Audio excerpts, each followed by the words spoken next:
Bonsoir mes amis et bienvenue dans cette nouvelle vidéo de notre série consacrée à la littérature russe avec un regard psychologique. Ce soir, on poursuit notre exploration des grands classiques russes qui nous aident à mieux comprendre notre époque et nous-mêmes. On va continuer avec Alexandre Pouchkine et se plonger dans l'un de ses romans, La fille du capitaine.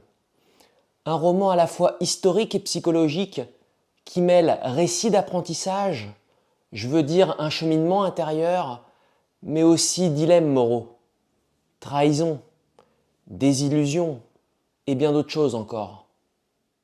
Dans cette vidéo, je commencerai par une présentation d'Alexandre Pouchkine et du contexte de la révolte de Pougatchev pour situer le roman dans l'histoire, puis je vous proposerai un résumé narratif de l'intrigue pour que vous ayez en tête les grandes lignes de l'histoire de Piotr Grignov et de Masha, la fille du capitaine. Enfin, l'essentiel de notre vidéo sera consacré à l'analyse du roman, articulé autour de 3 thèmes. La fin de l'insouciance de la jeunesse, la loyauté face à la trahison et la perte des illusions. Et peut-être voir en quoi ce roman résonne encore avec le monde d'aujourd'hui.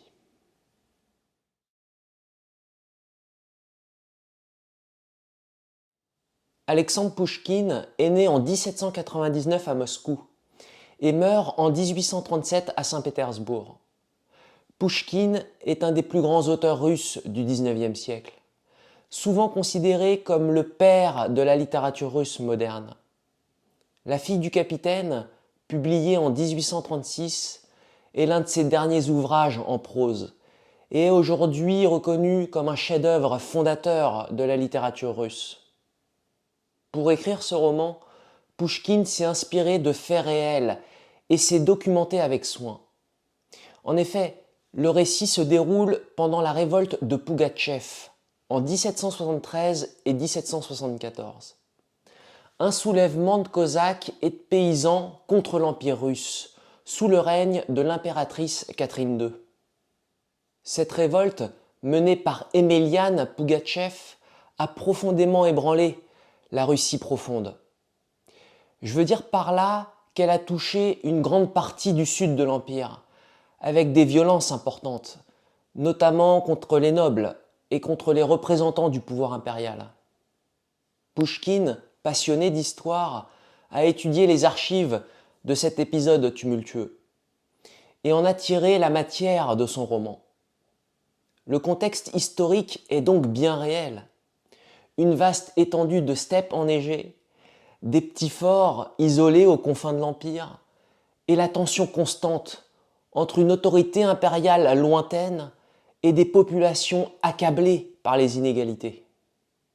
Ce décor sert de toile de fond à une aventure à la fois épique et intime. Mais La fille du capitaine n'est pas qu'un roman historique. C'est aussi un récit d'apprentissage. Le cheminement intérieur d'un jeune homme pris dans la tourmente. Le contexte des révoltes et de la guerre civile n'est pas là pour le simple spectacle. Il sert surtout à révéler le cœur des personnages et à nous parler de la nature humaine.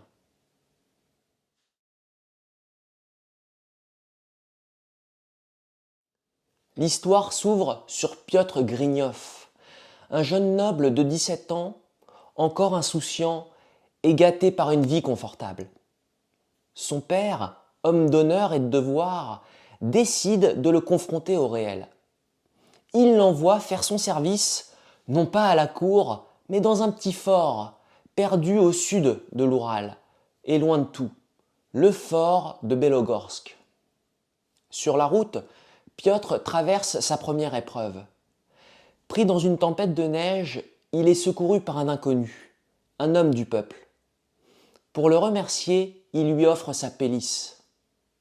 Ce geste généreux, candide dans sa spontanéité, marquera pourtant un tournant.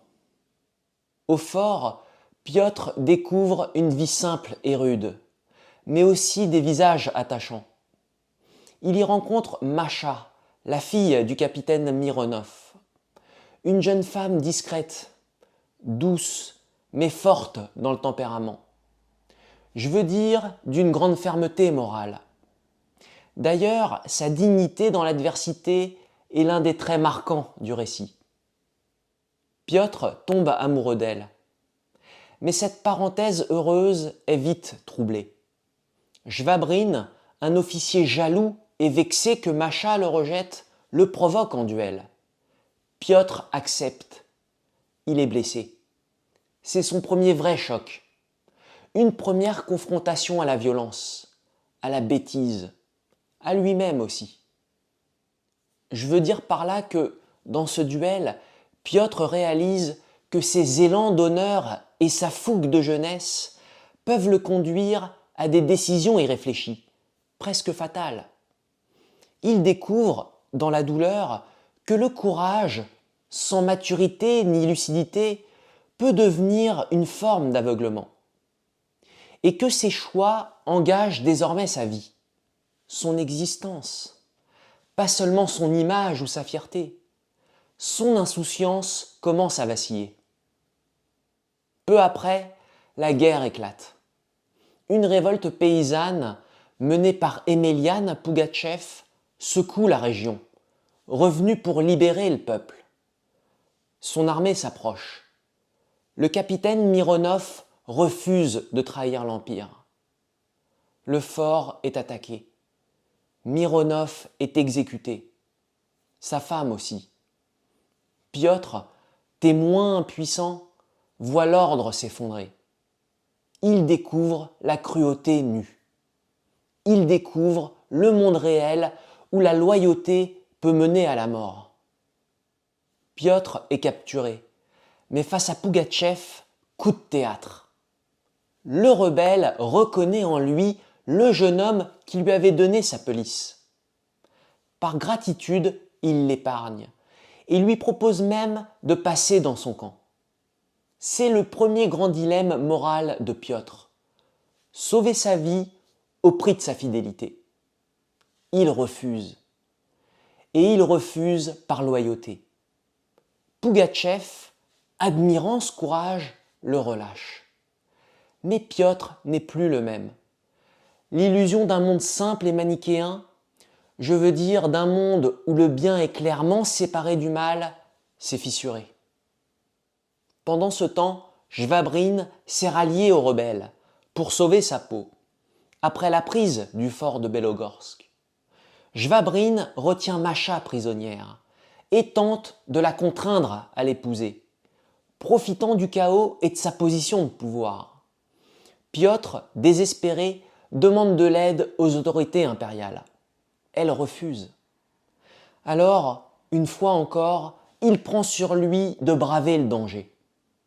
Il retourne voir Pougatchev pour lui demander de libérer Macha. Le rebelle accepte. Ensemble, ils retournent alors au fort. Jvabrine est démasqué, humilié. Macha, quant à elle, est sauvée. La libération de Macha pourrait marquer une fin heureuse, mais même après cette victoire intime, les épreuves ne cessent pas. Piotr, rentré en zone impériale, est arrêté. On le soupçonne de trahison. Son silence, par pudeur, par loyauté envers Macha, joue contre lui. Il risque la mort. La justice elle-même semble aveugle. Et donc, cet empire qu'il a servi autrefois, auquel il est resté fidèle, le traite désormais comme un traître. C'est Macha qui, cette fois, prend les choses en main. Elle se rend à Saint-Pétersbourg, jusqu'à Catherine II. Par sa sincérité, par sa droiture, par sa modestie et son amour, elle parvient à la convaincre. L'impératrice gracie Piotr. Il retrouve son honneur, sa liberté, et peut enfin épouser Macha. Le roman s'achève sur cette image, celle d'un jeune homme désillusionné, mais grandi.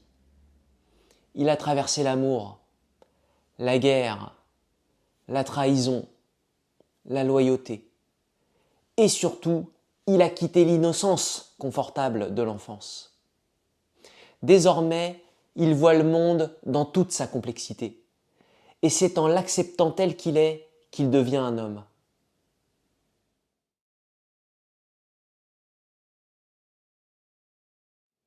La fille du capitaine n'est pas seulement un récit historique, c'est avant tout une réflexion sur le passage à l'âge adulte, et dans un monde moralement complexe. À travers Piotr, Masha, Pougatchev et les autres protagonistes, Pouchkine aborde des thèmes qui touchent à la psychologie humaine.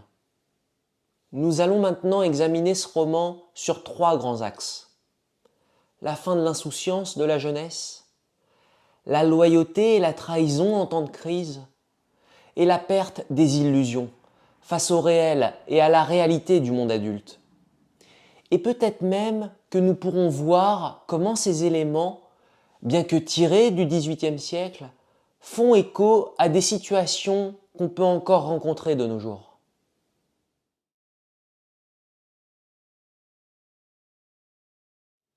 Au début du roman, Piotr Grignov incarne la jeunesse insouciante, avec ses espoirs et son inconscience des réalités du monde.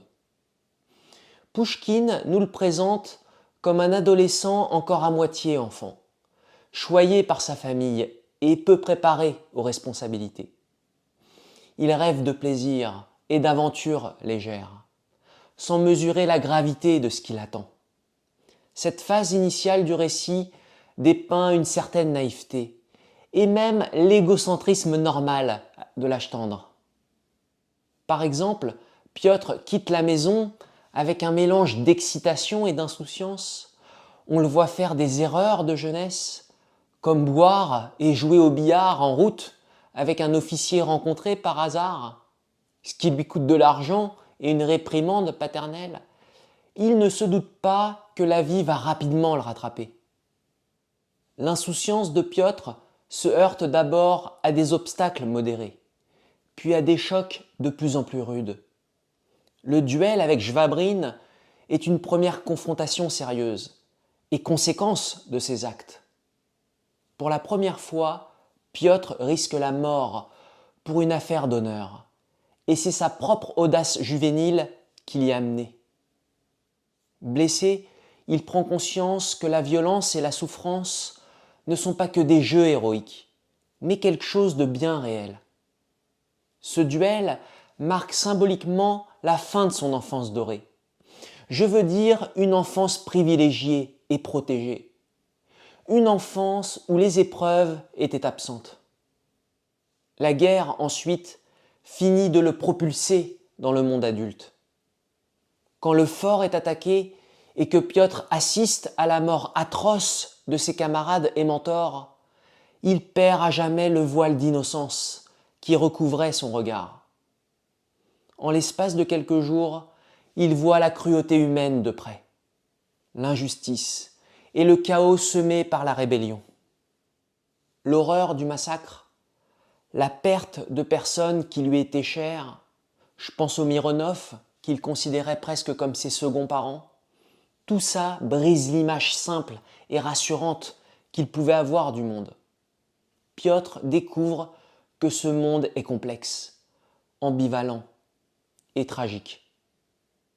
En même temps, Piotr découvre en lui-même des ressources insoupçonnées. Le courage, la ruse, la détermination, qui sont des attributs de l'âge adulte responsable. Le jeune homme frivole fait place à un homme prêt à risquer sa vie par amour et par devoir. Par exemple, quand il décide de retourner sauver Masha en sollicitant l'aide du rebelle, c'est un choix mûr et difficile, où il faut peser le risque et la morale. On est loin du garçon qui se laissait porter par les événements. Piotr prend l'initiative et assume même pleinement les conséquences. Et donc, la transformation de Piotr se fait dans la dureté des épreuves. Le roman ne propose pas une évolution douce ou linéaire, mais un cheminement à travers la douleur, à travers la perte, à travers la confrontation au réel. Comme si la tempête de la jeunesse de Piotr se reflétait dans la tempête réelle de la guerre civile. Je dis ça pour rappeler le lien non dit tout au long du livre entre l'agitation intérieure, je veux dire la fougue, l'immaturité et l'impulsivité, et l'agitation extérieure, la guerre, le désordre, les massacres. De manière tout à fait naturelle, à travers son livre, Pouchkine invite le lecteur à relier l'intime au politique et à l'histoire. Sur le plan psychologique, le roman montre comment les jeunes perdent inévitablement une forme d'innocence, mais gagnent à la place une conscience plus aiguë du réel et de leurs responsabilités. C'est un thème qui nous concerne tous.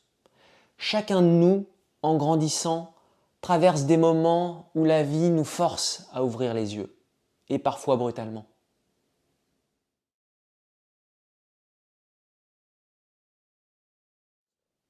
Le roman met continuellement en scène des choix de loyauté ou de trahison, posant la question de ce à quoi chacun reste fidèle, quand les circonstances deviennent extrêmes.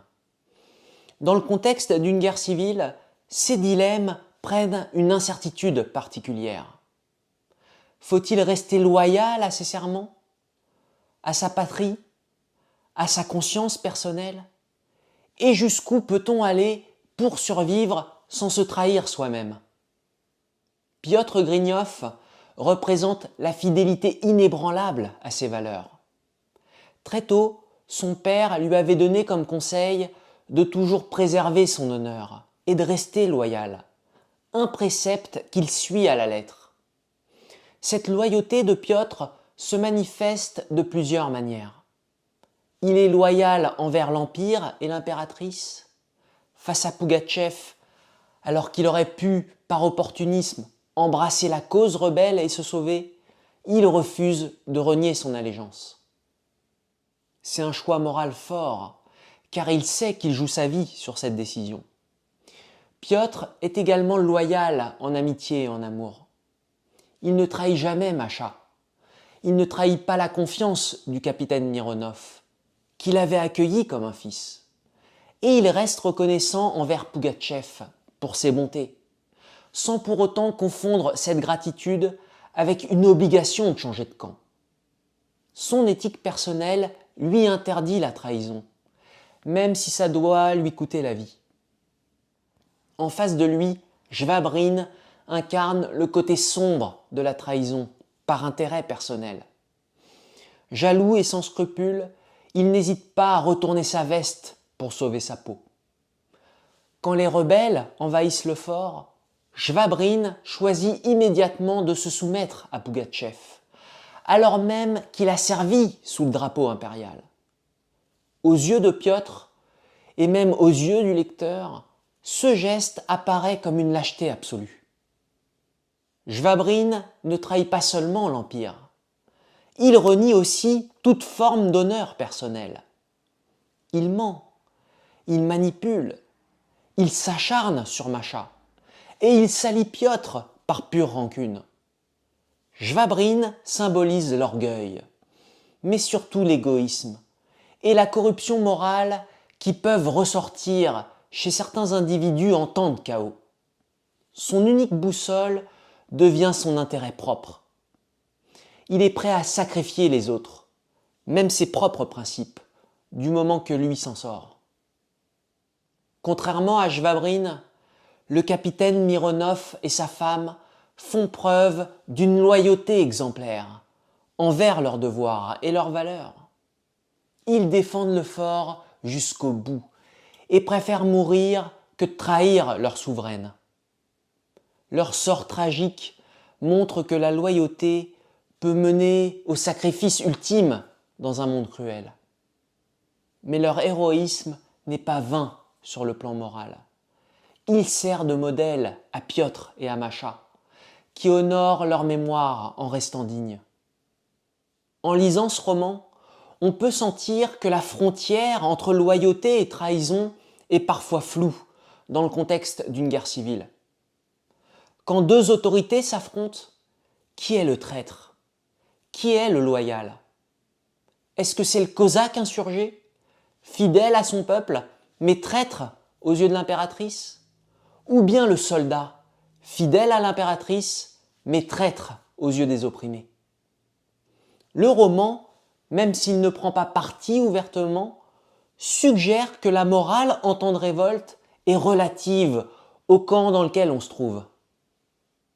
En tout cas, l'œuvre nous montre combien il est difficile de conserver son intégrité morale sous la pression, et combien la trahison, facile en apparence, laisse en réalité un personnage comme Shvabrine ravagé par la haine et le déshonneur.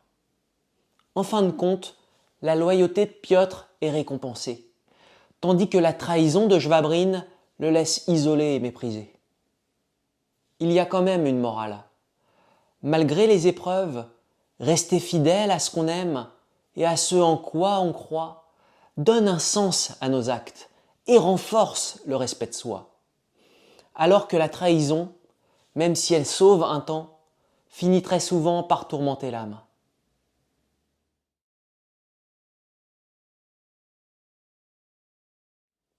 Un des grands axes psychologiques du roman est la fin des illusions. Je veux dire les illusions de l'enfance, voire les illusions politiques, à travers les expériences vécues par Piotr et les autres. Au départ, Piotr possède de nombreuses illusions, qu'il va perdre une à une au fil de l'histoire. Il idéalise par exemple l'idée de l'honneur militaire, sans en connaître la dure réalité. Il peut aussi avoir des idées simples sur la justice, pensant que les gentils sont récompensés et les méchants punis, comme dans les contes. Mais la vie va lui montrer que ça se passe rarement comme ça. Lors de la chute du fort, Piotr voit ses idéaux chavirer. Il apprend de la manière la plus brutale que le monde adulte est complexe et souvent cruel. Ses illusions d'une existence glorieuse de soldat disparaissent quand il assiste à une défaite humiliante et sanglante. Son capitaine héroïque est tué sans gloire. De braves gens sont massacrés. Et lui-même n'est sauvé que par un hasard miraculeux. Difficile après ça de conserver une vision chevaleresque et simpliste du bien et du mal. Piotr réalise que dans le vrai monde, le mérite ne garantit pas la récompense immédiate. Et la loyauté ne protège pas toujours du malheur. C'est une leçon de vie difficile. Le réel est beaucoup moins manichéen que les histoires qu'on se racontait et qu'on nous racontait enfant. Notre Piotr perd donc les illusions liées à la vision manichéenne des gens et du développement de l'histoire. Au début, il aurait pu penser que les rebelles sont des monstres et les officiers impériaux tous vertueux, mais le réel est bien plus nuancé.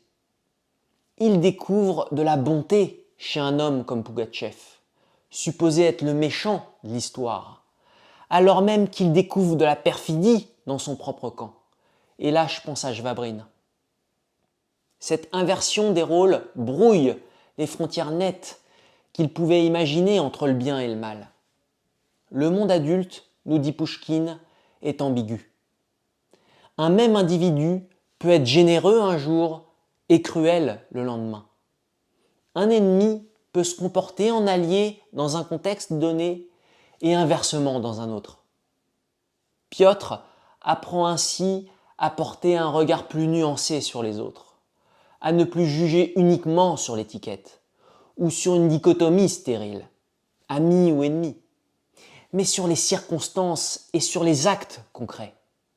C'est un mûrissement de son jugement moral. Pourtant, même si Piotr perd des illusions, il ne perd pas espoir ni ses valeurs. Au contraire, en renonçant à une vision simpliste du monde, il gagne en profondeur et en humanité. Il sait désormais ce que coûte la paix et la dignité. Il a vu la mort et la souffrance. Il a lui-même souffert. Je vous rappelle qu'il a été blessé. Et ça lui permet de mesurer la valeur du bonheur qu'il obtient à la fin de l'histoire. Ce parcours de désillusion nous touche presque tous. Nous avons tous, en grandissant, fait l'expérience que la vie est plus dure et plus complexe que prévu. Que ce soit en réalisant que nos parents ne sont pas infaillibles, que la société est imparfaite ou que nos rêves doivent s'ajuster au réel, c'est un passage obligé de l'existence. La fille du capitaine nous le montre à travers une aventure extrême, mais où chacun peut se reconnaître en partie. Et dans ce roman, perdre ses illusions n'est pas présenté ici comme quelque chose de triste en soi, mais comme une étape nécessaire vers la maturité. Je veux dire, rester fidèle à ses valeurs et trouver le bonheur, mais avec un regard plus avisé sur le monde. Je veux dire aussi accepter la complexité du monde adulte, mais sans renier ce qu'il y a de bon en nous pour autant. Je vous remercie de m'avoir suivi jusqu'au bout de cette présentation. N'hésitez pas à partager vos réflexions en commentaire. En attendant, je vous dis à très bientôt pour une nouvelle étape dans notre voyage à travers la littérature russe.